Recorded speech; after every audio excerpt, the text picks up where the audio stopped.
وهديتنا وأنقذتنا من النار والصلاة والسلام عليك يا رسول الله لقد بلغت الرسالة وأديت الأمانة ونصحت الأمة ومحوت الظلمة وعلى آلك وأصحابك وأزواجك يا حبيب الله. قال الله تبارك وتعالى في الكلام المجيد كونوا مع الصادقين صدق الله العلي العظيم وصدق رسوله النبي الكريم ونحن على ذلك لمن الشاهدين والشاكرين والحمد لله رب العالمين. إن الله وملائكته يصلون على النبي يا أيها الذين آمنوا صلوا عليه وسلموا تسليما. بلند آواز سے درود پاک پڑھیے. الصلاۃ والسلام علیک یا سیدی یا رسول اللہ وعلی اصحابہ یا حبیبی یا حبیب اللہ. الصلاۃ والسلام علیک یا سیدی یا رسول اللہ. مولاي صل وسلم دائما ابدا على حبيبك خير الخلق كلهم منزه من شريك في محاسنه فجوهر الحسن فيه غير منقسم. يا ربي بالمصطفى بلغ مقاصدنا واغفر لنا ما مضى يا واسع الكرم. اللہ عز و جل کی حمد و ثنا اور سرور کائنات مغفر موجودات زینت بزم کائنات قائد المرسلین خاتم النبیین احمد مجتبی جناب محمد مصطفیٰ صلی اللہ علیہ وسلم کی بارگاہ تسلیم. حدیث درود و سلام عرض کرنے کے بعد اللہ کریم کی بارگاہ میں دعا ہے کہ ہم سب کو قرآن اور سنت کی سمجھ عطا فرمائے. سامعین محتشم، آج کے درس کا موضوع ہے اچھوں کے صدقے اللہ بروں پر بھی کرم فرماتا ہے. یہ موضوع اس مناسبت کی سے رکھا گیا کہ دور حاضر میں جو فتنوں سے بھرپور اور خصوصاً اقوام عالم میں جس طرح اسلام اور اسلام کے جو داعیان ہیں ان کو جس طرح لوگوں کی نظر میں ذلیل و رسوا کیا جا رہا ہے، اللہ عز و جل کا حکم کہ کونوا مع الصادقین، لوگوں سچوں کے ساتھ رہو. یہ حکم، اس کی تعبیر اور تشریحات سنانے کا مقصد یہ ہے کہ لوگوں کی نظر میں واضح ہو اور ہمیں یہ پتہ چلے کہ اللہ عز و جل کی بارگاہ میں ان شیوخ کا، ان علماء کا، ان دین کے داعیوں کا مقام و مرتبہ کیا ہے. حضرت سر سکتی رحمت اللہ علیہ کی خواب میں کسی نے دیکھا وفات کے بعد اور پوچھا ما فعل اللہ بک. سر سکتی بتائیے کہ اللہ عز و جل نے آپ کے ساتھ کیا معاملہ کیا؟ آپ کی وفات ہوئی، اس نے آپ کو کیا دیا؟ تو سر سکتی رحمت اللہ علیہ نے ارشاد فرمایا کہ میرے رب نے میری مغفرت کاملہ فرما دی. سبحان اللہ. پوچھا اللہ عز و جل نے اور آپ کو کیا دیا؟ کہا میں نے رب کی بارگاہ میں جب میری حاضری ہوئی، اللہ نے مجھے پہلا تحفہ یہ دیا کہ اللہ نے میری نماز جنازہ میں شرکت کرنے والے تمام گناہگاروں کی مغفرت فرما دی. سبحان. تو اللہ عز و جل نے جو ارشاد فرمایا کونوا مع الصادقین، لوگوں سچوں کے ساتھ رہو، یہ اگرچہ دیکھنے میں تو دو کلمات لیکن ان کا معنی، ان کا مفہوم اور ان کی تاثیر وہ وسیع ہے. اور اللہ عز و جل نے یہ جو کہا کہ کونوا مع الصادقین، لوگوں سچوں کے ساتھ رہو، کہ سچوں کے ساتھ رہو گے تو سچ کا فیض اللہ عطا فرمائے گا. سچوں کے ساتھ رہو گے تو اللہ تم پر کرم کرے گا اور خود اللہ کہہ رہا ہے کونوا مع الصادقین، میں تمہیں کہہ رہا ہوں کہ سچوں کے ساتھ رہو۔ تو سری سکتی رحمۃ اللہ علیہ اللہ کی بڑی برگزیدہ شخصیت، رب عز و جل نے ان پر کرم یہ کیا، فضل یہ کیا، ایک تو اللہ عز و جل کی طرف سے مغفرت کا تحفہ، اور دوسرا رب عز و جل کی طرف سے ان کے لیے یہ تحفہ، وہ خود کہتے ہیں کہ رب عز و جل نے مجھے جو پہلی جزا، جو مجھے قبر میں پہلا تحفہ دیا، وہ یہ دیا کہ میری نماز جنازہ پڑھنے والے سب گناہگاروں کی اللہ نے مغفرت فرما دی۔ سبحان سرکار معلوم صلی اللہ علیہ وسلم نے ارشاد فرمایا شعب الایمان میں اور کنز المعاد میں، یہ احادیث مبارکہ مختلف مفاہیم کے ساتھ موجود ہیں۔ سرکار معلوم صلی اللہ علیہ وسلم نے ارشاد فرمایا کہ بندہ مومن کو جب قبر میں رکھا جاتا ہے اور قبر میں رکھنے کے بعد اس بندے کو جو سب سے پہلی جزا دی جاتی ہے وہ یہ جزا دی جاتی ہے کہ اس بندے کی نماز جنازہ پڑھنے والے تمام گناہگاروں کی اللہ مغفرت فرما دیتا ہے۔ اگر کوئی بندہ گناہگار ہے، سیاہکار ہے، اس بندے کی جو ہے زندگی میں کوئی غلطیاں ہوئی، وہ کسی مومن کی نماز جنازہ پڑھے، اس مومن کے صدقے اللہ اس پر کرم فرما دے گا، اس مومن کے صدقے رب عز و جل اس پر کرم فرما دے گا۔ سرکار عالم صلی اللہ علیہ وسلم کی ایک حدیث مبارکہ ہے، ارشاد فرمایا کہ بندہ مومن کو جب قبر میں رکھا جاتا ہے، اس قبر میں رکھنے کے بعد جو بندہ مومن کو سب سے پہلا رب کی بارگاہ سے جو تحفہ دیا جاتا ہے، رب کی طرف سے جو اسے تحفہ ملتا ہے، وہ یہ ہے کہ اللہ عز و جل اس مومن کی نماز جنازہ میں شرکت کرنے والے تمام گناہگاروں کی مغفرت فرما دیتا ہے۔ تو کہنے کا مقصد میرا یہ ہے، یہ جو سچوں کے ساتھ کہنے کا اللہ عز و جل نے جو ارشاد فرمایا کہ سچوں کے ساتھ رہو، اس کا فائدہ رب کو نہیں، اس کا فائدہ ہمیں، کہ جب بندہ سچوں کے ساتھ رہتا ہے، اللہ والوں کے ساتھ رہتا ہے، رب کو یاد کرنے والوں کے ساتھ رہتا ہے، تو وہ یہی سمجھے کہ اسے ڈائریکٹ بارگاہ خداوندی سے اس کا فیض عطا کیا جا رہا ہے۔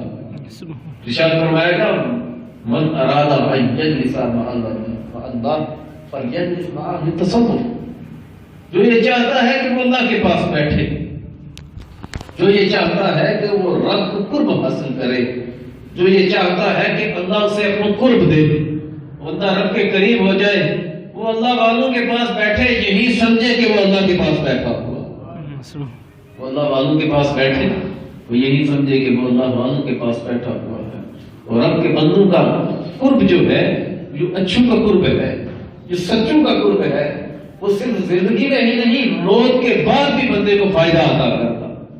سرکار معلوم صلی اللہ علیہ وسلم نے ارشاد فرمایا سنون موتاکم، اپنے مردوں کو دفن کرو۔ آگا کہاں پر؟ کہا جو صالحین کی قبریں ہیں ان کے درمیان اپنے مردوں کو دفن کیا کرو۔ وجہ کیا؟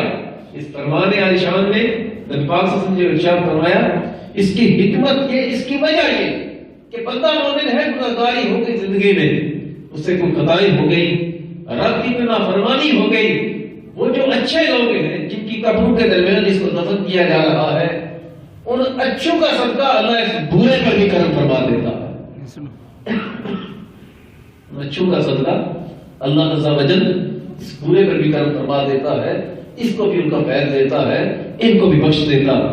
یہی بات ہے کہ سرکار عالم صلی اللہ علیہ وسلم نے ارشاد فرمایا کہ اپنے میتوں کو صالحین کی قبروں کے درمیان دفن کرو۔ ارشاد فرمایا کہ جس طرح برے پڑوسی سے زندوں کو تکلیف ہوتی ہے، اسی طرح مردے کو بھی برے ہمسائے سے تکلیف ہوتی ہے۔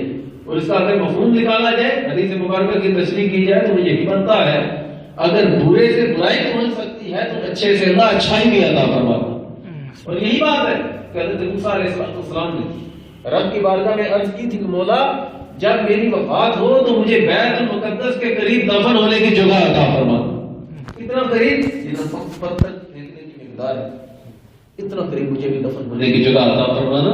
اس کی وجہ کیا ہے کہ بیت المقدس میں تقریباً کافی سارے ہزاروں، تقریباً 70,000 انبیاء علیہ السلام کے مزارات ہیں، اور ان مزارات کا فیض اللہ عز و جل سے موسیٰ علیہ السلام اپنے لیے مانگ رہے ہیں، اپنے لیے مانگ رہے ہیں۔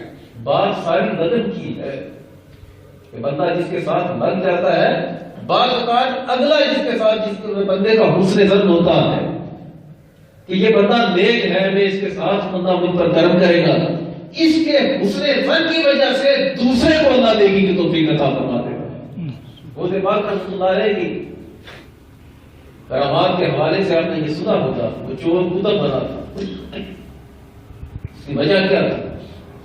اس کی وجہ یہ تھی کہ اس دور میں ایک عبداللہ نامی ایک قزاق تھا، ایک ڈاکو تھا، بہت بڑے گروپ کا سربراہ۔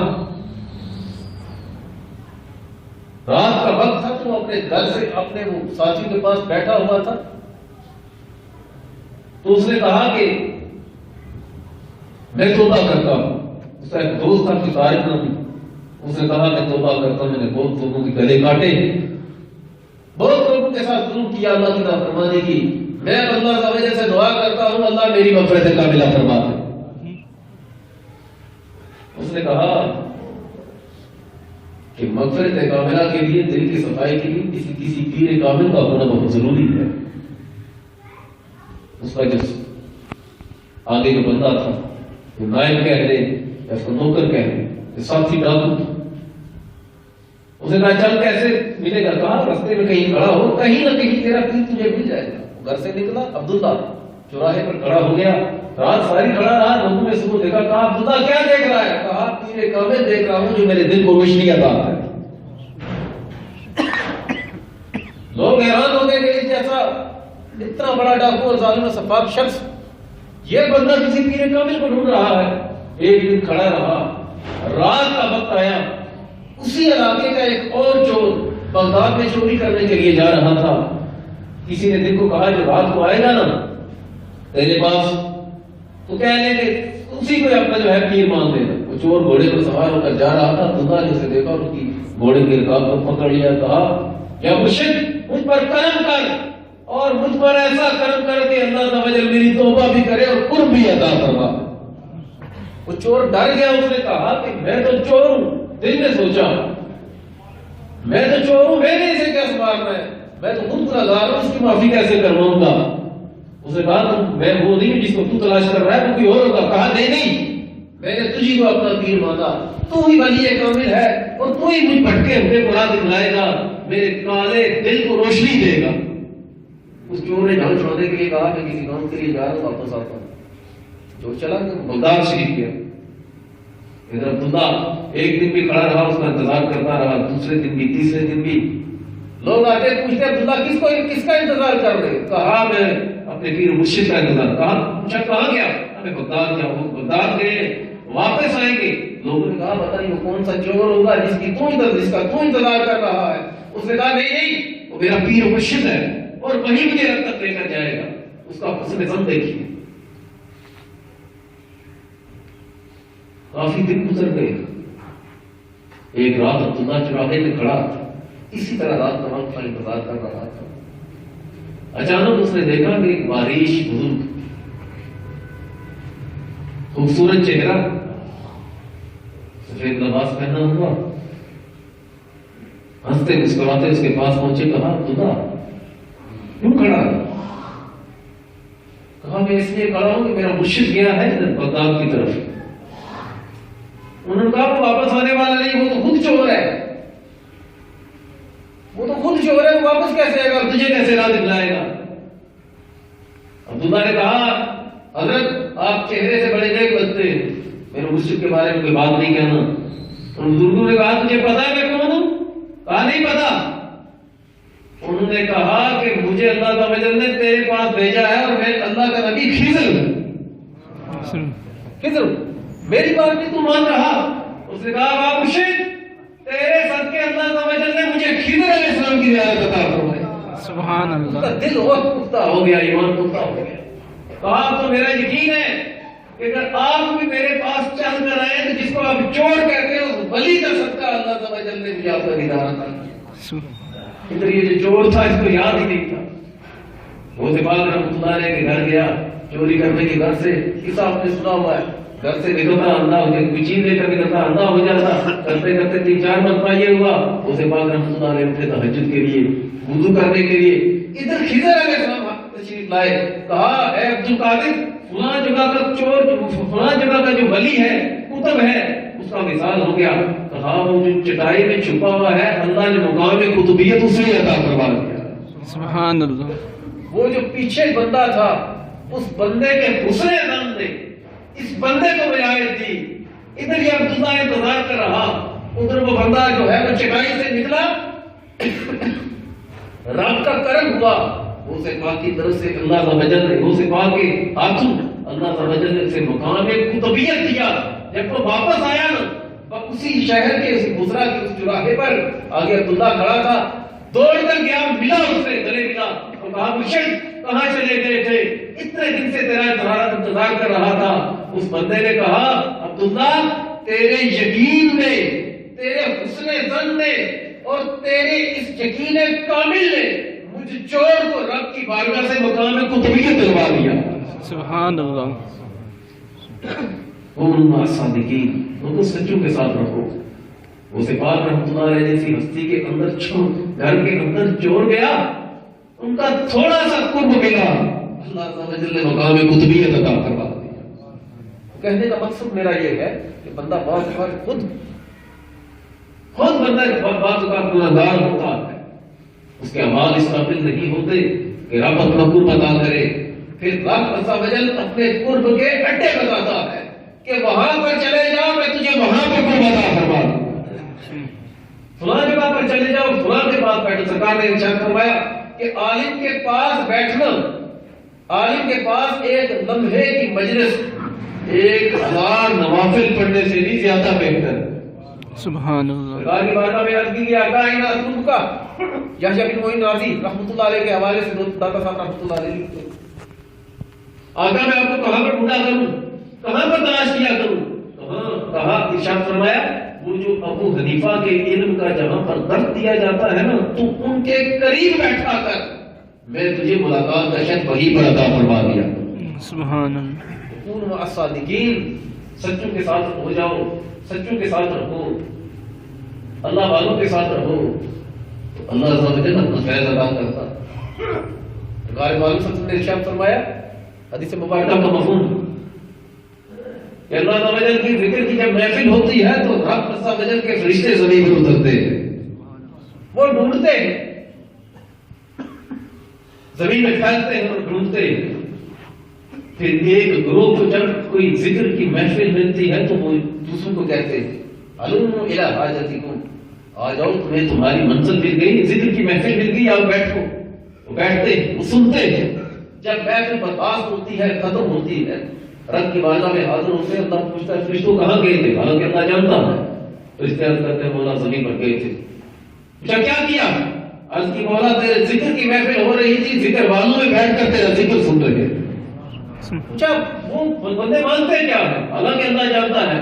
انہوں نے عرض کی مولا تیرے وہ بندے جو ذکر کرنے والے ہیں, مولا وہ تجھ سے یہ عرض کرتے ہیں کہ تو ان کو جنت عطا فرما دے. اللہ ارشاد فرماتا ہے فرشتوں گواہ ہو جاؤ, گواہ ہو جاؤ کہ میں نے انہیں جنت عطا فرما دی.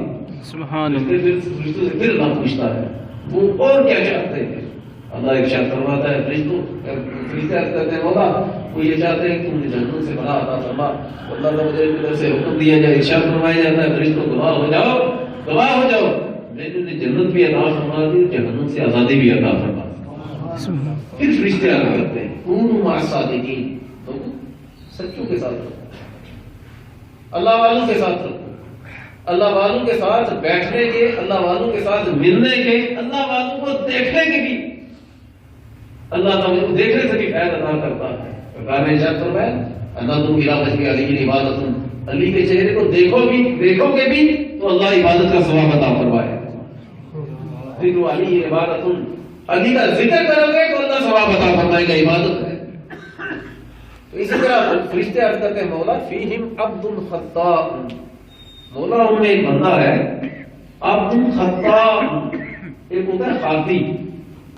خطا کا مطلب ہوتا ہے غلطی کرنا, خاطی کا مطلب ہوتا ہے جو بندہ جو غلطی کرنے والا, اور خطاء کا مطلب ہوتا ہے بہت بڑا غلطی کرنے والا, بہت بڑا گنہگار.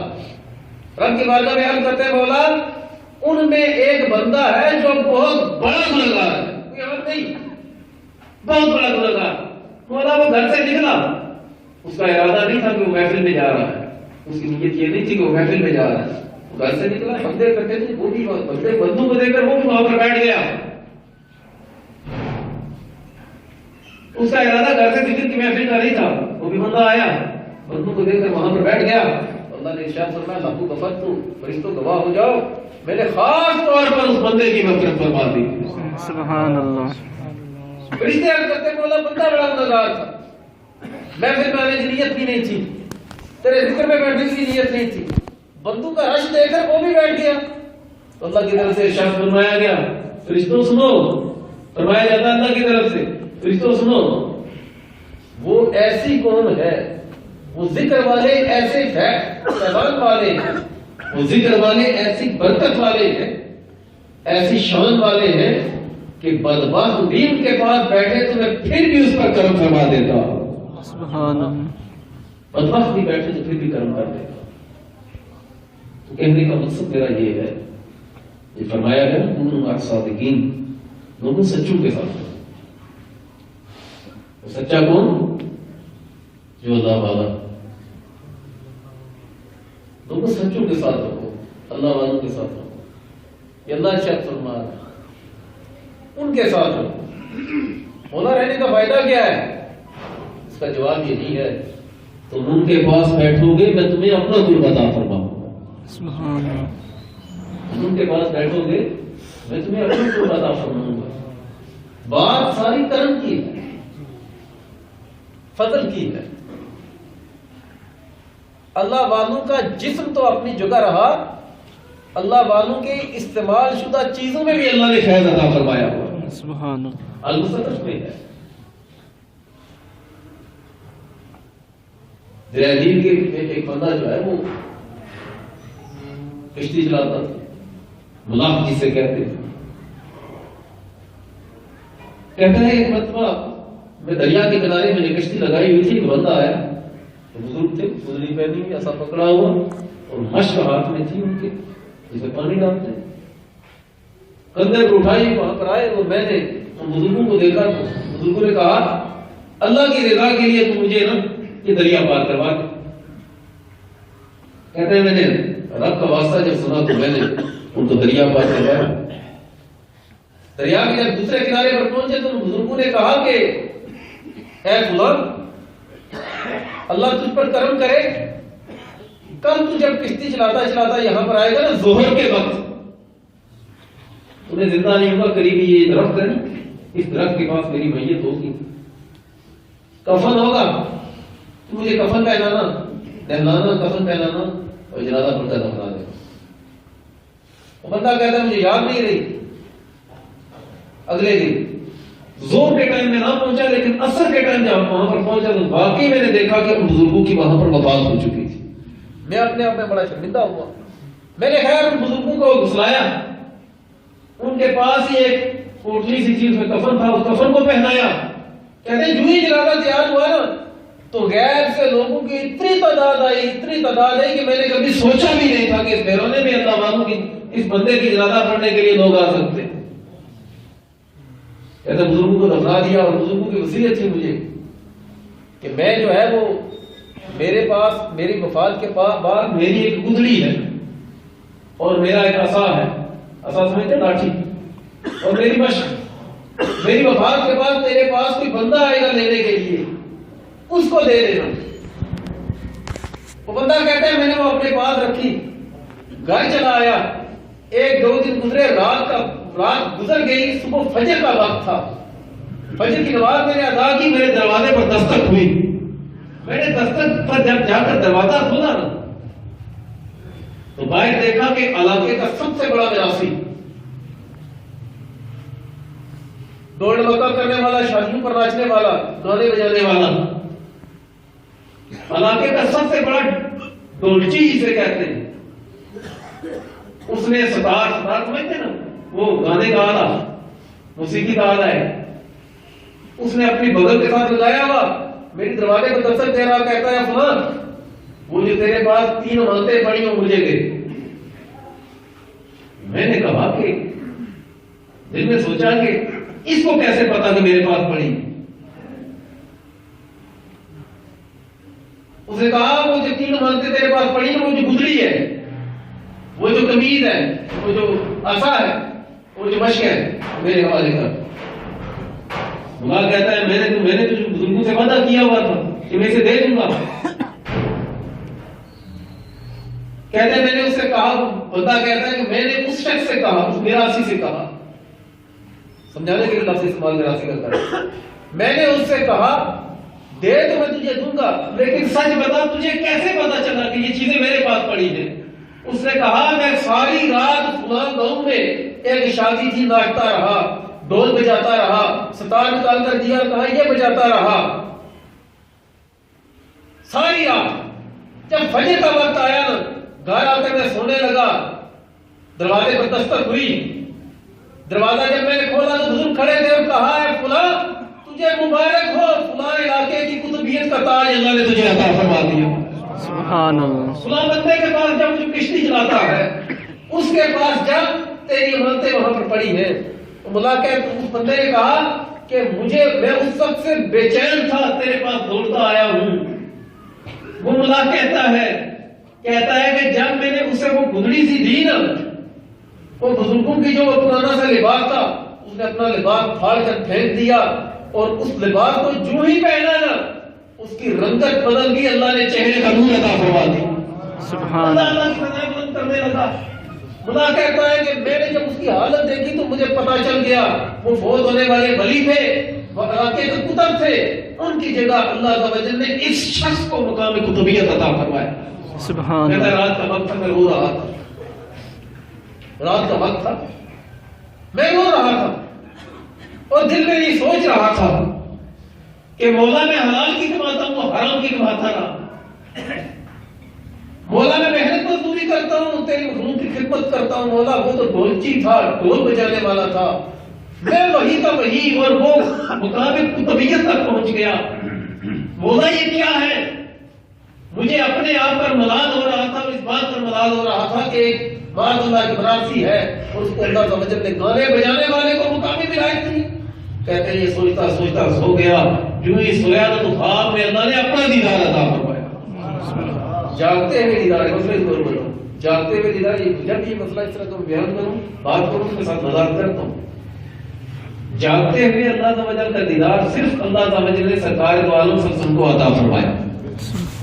جاگتے اور خواب میں اللہ تعالی جس ولی کو چاہے، جس نیک کو چاہے، جس بندے کو چاہے اپنا دیدار عطا فرمایا۔ کیسے ہوتا ہے؟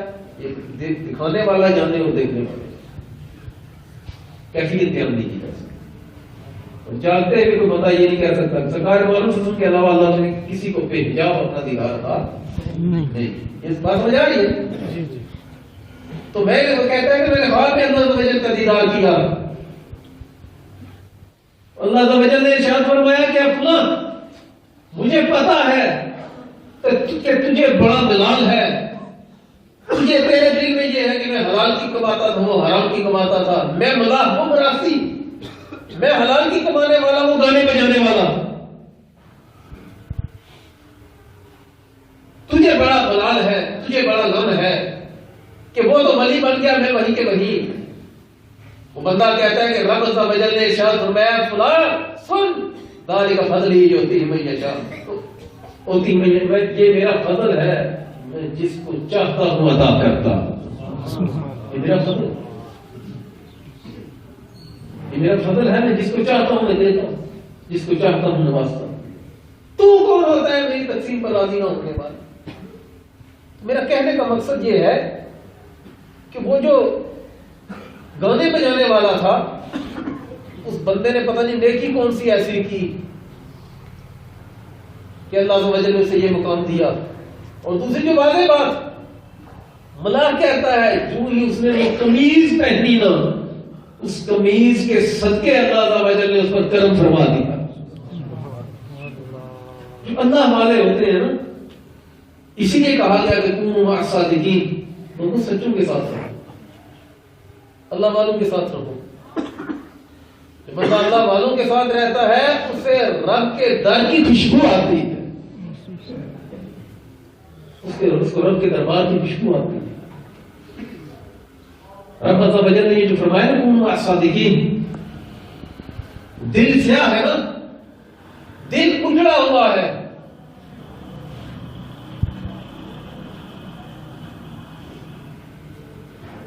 اللہ والوں کے پاس بیٹھنے سے اللہ عز و جل اس دل کو جو ہے طہارت عطا فرماتا ہے. رسالۃ کشیریہ میں امام ابو القاسم کشیری رحمۃ اللہ علیہ لکھتے ہیں سنت النظر الی وجه الظالم تصدق القلب. لوگوں عبادت کے پاس بیٹھو تو دور کی بات، کسی ظلم والے کے چہرے کو دیکھو گے تو تمہارا دل کالا ہوگا. بات سمجھ آ رہی ہے؟ ظالم سے کیا مراد ہے؟ یہ تو نہیں صرف ظالم وہ ہوتا ہے جو تلوار سے لوگوں کی گردنیں کاٹے، جو جھوٹ بولنے والا ہے وہ بھی ظالم ہے. بات سمجھ آ رہی ہے؟ جو جھوٹ بولنے والا ہے وہ بھی ظالم ہے، جو چوری کرنے والا وہ بھی ظالم، جو زنا کرنے والا وہ بھی ظالم، نہ حق جو ہے وہ کسی کا وہ حق مارنے والا یا نہ حق کسی کو قتل کرنے والا وہ بھی ظالم، دھوکہ دینے والا وہ بھی ظالم، سود کھانے والا وہ بھی ظالم، نماز چھوڑنے والا وہ بھی ظالم. کیا کہتے ہو کہ ظالم اسی کو کہتے ہیں جو کسی کو بلا وجہ قتل کرے؟ ظالم صرف وہ تو نہیں، کافر بھی ظالم، مشرک بھی ظالم، بدمذہب بھی ظالم. فرمایا کسی ظالم کے چہرے کو دیکھو گے نا تو تمہارا دل کالا ہوگا. ابو القاسم کشیری کہنا یہ چاہتے ہیں، اور ظالم کو دیکھو گے دل کالا ہوگا، اللہ والے کو دیکھو گے تو اللہ دل کی روشنی عطا فرمائے. سبحان اللہ. اللہ والوں کی زیارت کرو گے تو اللہ تمہیں دل کی روشنی عطا فرمائے گا.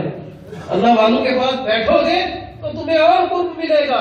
اللہ والوں سے ملنے کے لیے جاؤ گے تو تم پر اور اللہ کرم کرے گا. مشکات میں حدیث مبارکہ سرکار دو عالم صلی اللہ علیہ وسلم نے ارشاد فرمایا، صحابہ اکرام بیٹھے تھے، آقا نے ارشاد فرمایا پہلی قوم میں ایک بندہ اپنے گھر سے نکلا، 7 والی بستی کی طرف جانے کا ارادہ تھا. اس کا ارادہ کیا تھا؟ کسی اللہ والے کو جا کر ملے. سرکار نے ارشاد فرمایا وہ گھر سے نکلا نا، گھر سے نکلا، ارشد اللہ مالک فی مدرجتہ، وہ جس راستے سے گزر رہا تھا نا اس راستے کے درمیان میں اللہ عز و جل نے ایک فرشتے کو بھیج دیا. فرشتہ تھا انسانی صورت میں، وہ کھڑا ہو گیا. جب یہ بندہ گھر سے نکلا نا، آگے وہ فرشتہ تھا، اس نے پوچھا اے نصری کدھر جا رہا ہے؟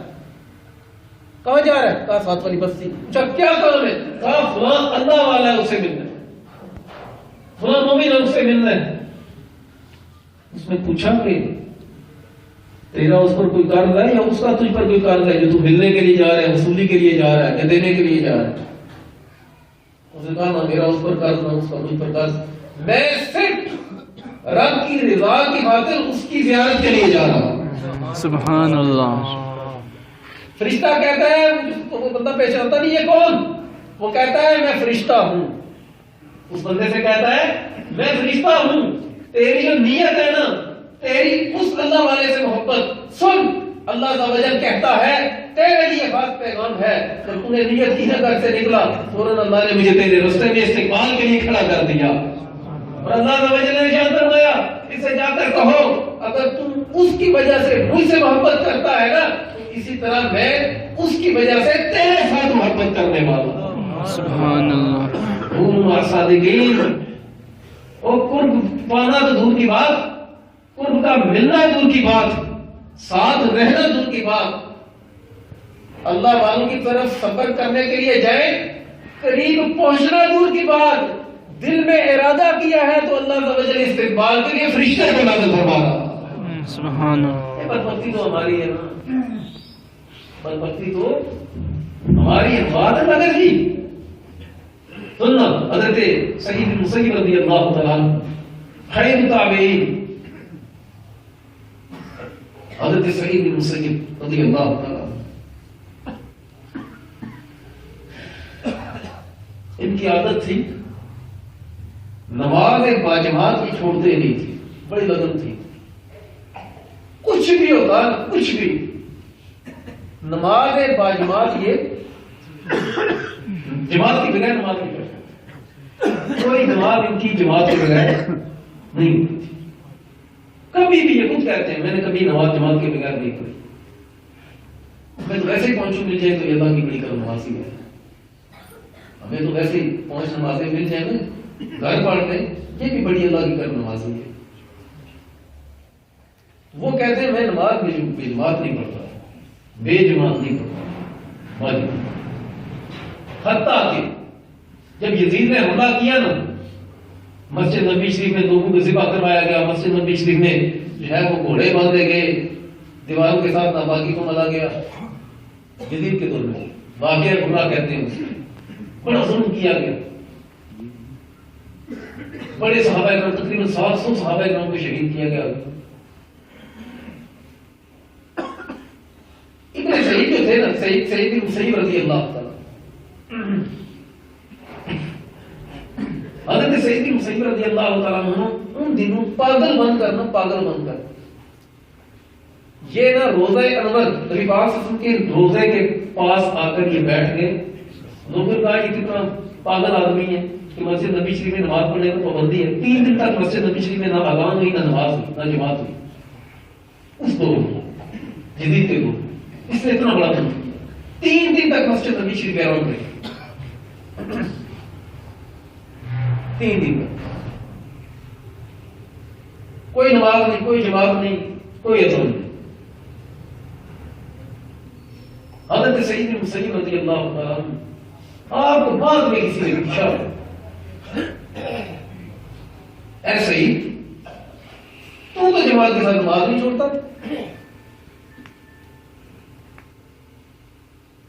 جماعت کے بغیر تم نماز بھی نہیں پڑھتا تھا، اب بتا مجھے 3 دن تم اندر رہا ہے، وہاں پر جماعت کے ساتھ نمازیں کیسے پڑھتا تھا؟ بندہ بھی تو پاگل تھا، اور یزیدیوں نے سمجھا کہ تو پاگل ہے، اس لیے تو چھوڑ دیا، اور تیری ایکٹنگ بڑی کامیاب رہی، اندر تھا تو نماز جماعت کے ساتھ کیسے پڑھتا تھا؟ انہوں نے فرمایا میں نے ایک نماز بھی جماعت کے بغیر ادا نہیں کی۔ کیسے؟ کہا جب نماز کا وقت ہوتا نا تو قبر انور سے اذان کی آواز آیا کرتی، اقامت کی آواز آتی، اور اس کے بعد جماعت کھڑی ہوتی، میں اس کے ساتھ نماز ادا کیا کرتا۔ سبحان اللہ۔ دونوں صادقین لوگوں سچوں کے ساتھ رہو، سچوں کے ساتھ رہو، دل کی حیات اسی سے ملے گی، ایمان کی تازگی اسی سے ملے گی، دل کی روشنی اللہ سے عطا کرے، ایمان کی جلال اسی سے ملے گی، اور ایمان کی حلاوت چاہتے ہو تو اللہ والوں کے پاس بیٹھو، اللہ سب اجر تمہارے دلوں کو نرمی بھی دے گا، تمہارے دلوں کو ایمان کی لذت بھی عطا فرمائے۔ سبحان کتنے واقعات ایسے ہیں، کتنے واقعات ایسے کہ اللہ والوں کے پاس بیٹھنے سے ہی اللہ رب العزت نے اس دوسرے گناہگار بندے کو مغفرت بھی عطا کر دی اور رحمت بھی عطا فرما دی۔ سبحان چند مسائل سماعت فرمانے، ایک تو یہ